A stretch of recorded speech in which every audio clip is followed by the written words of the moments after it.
Are you not sure whether or not you should start working on building your credit? My name is Jeff Pierre with Extensive Credit Solutions, and in today's video, I'm going to share with you 5 benefits of having a good credit score. Number 1, better chance of approvals. Borrowers with a poor credit history typically avoid applying for a new credit card or loan because they've been turned down previously. So a good score increases your chance of being approved for new credit. In other words, you apply for a loan or credit card with confidence. 2, more negotiating power. A good credit score gives you leverage to negotiate a lower interest rate on a credit card or a new loan. 3, avoiding security deposits on utilities. These deposits are sometimes $100 to $200. A good credit score means you won't have to pay any security deposits when you establish utility service in your name or transfer service to another location.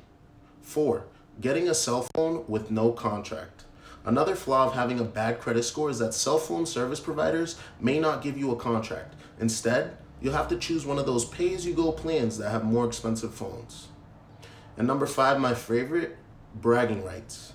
Because of all the benefits, a good credit score is something to be proud of, especially if you've had to work hard to take your credit score from bad to good. And if you've never had to experience a bad credit score, keep doing what it takes to maintain your good score. If you'd like to start your journey on building your credit score so you can reap these financial benefits as well, click the link below for a free consultation.